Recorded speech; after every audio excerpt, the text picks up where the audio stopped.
My peanut butter cornflake treats recipe is easy and delicious.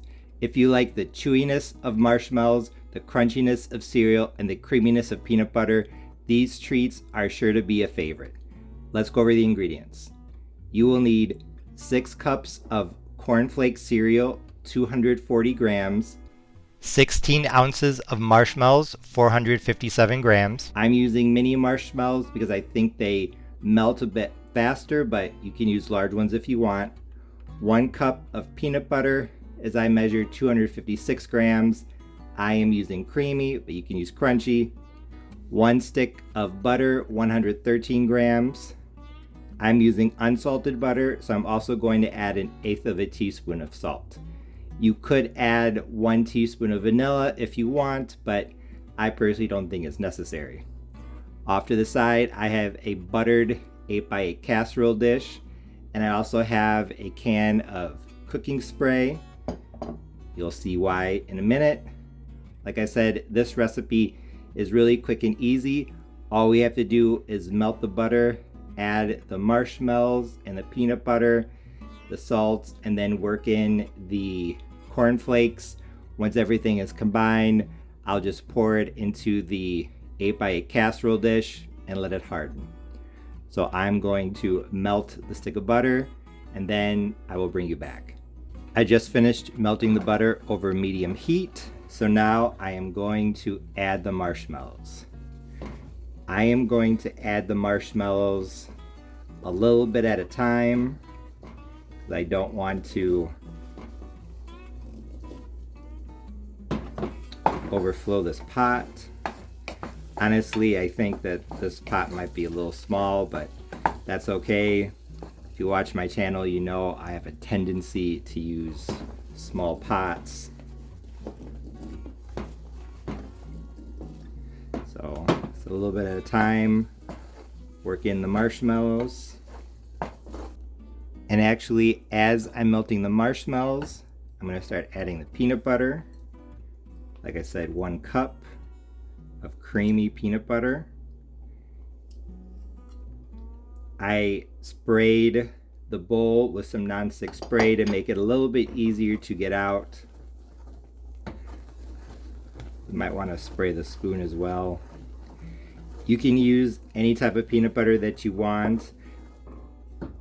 You could use what I'm using. It's no stir natural, so it's natural peanut butter that does not have the oil separation.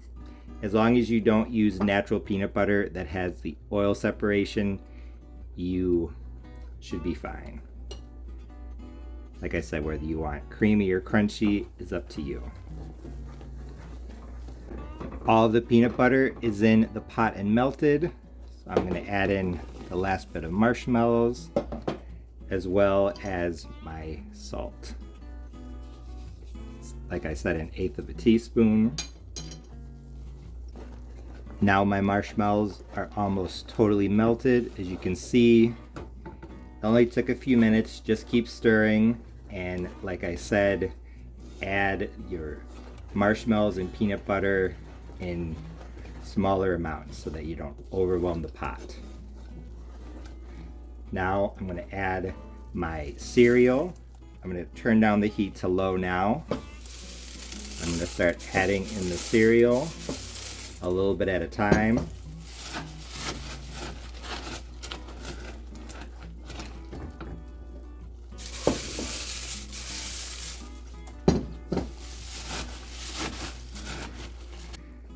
I like how this looks, so I'm going to turn off the heat and pour the soon-to-be cornflake treats into my 8x8 casserole dish. I'm going to pour my soon-to-be peanut butter cornflake treats into my casserole dish.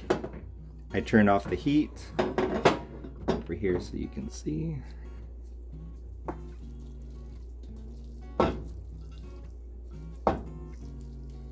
Now that the treats are in the mold, it's time to even everything out. You could use a spoon or a spatula to do this, but honestly, I think using your hands is going to be easier. I'm going to spray my hand with some nonstick spray. I'm just going to press down like this. One thing I forgot to mention is that if you are using vanilla extract, you would add it right at the end. So when you turn the heat off, this is still kind of hot, so that's why I'm doing this bit by bit. You would add it then, because a lot of people will tell you that if you add vanilla extract too soon while the heat is still on, you could burn off the flavor. So it's always recommended to add the vanilla at the end. Now that everything's pretty much evened out, I am going to let these cool. You could let them cool completely, but most marshmallow treats, I personally think they taste better when they're still warm. So I'm gonna let these sit for maybe 15 minutes about, and then I'll serve them.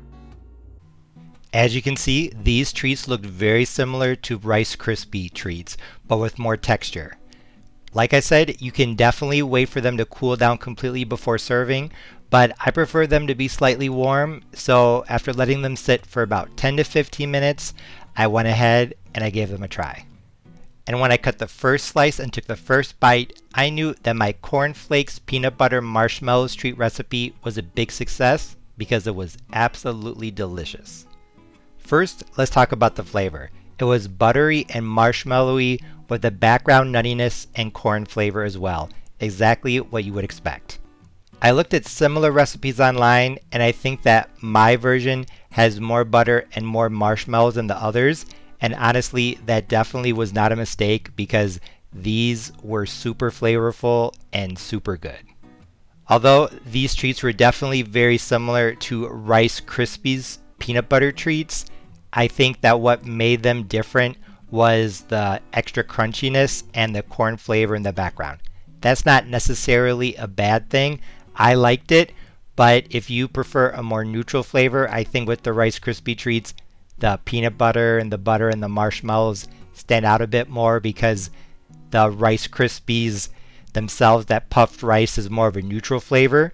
So if you want that, then go ahead and make Rice Krispie treats. But if you like that corn flavor in the background and you're okay with a little more crunch, then you'll definitely like these. And now that I'm holding the first slice up to the camera, you can get a really good look at the texture.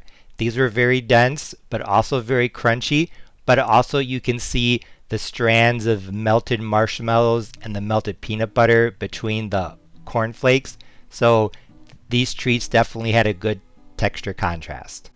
Overall, I really liked how these Cornflakes peanut butter marshmallow treats turned out. They were super flavorful, crunchy, gooey in a good way, and buttery. Exactly what you would expect from homemade no-bake bars. Even though these bars were really easy to make, there are a few things I wanted to point out. First of all, like I already mentioned, my recipe uses a little more marshmallows and butter than other ones on the internet do, if I'm not mistaken. Although you could make these with the standard amount, I really think that a little bit of extra marshmallows makes them super gooey, and a little more butter makes them really buttery, and it just adds to the flavor in a way that nothing else does. So I highly suggest using the extra butter and marshmallows like I do.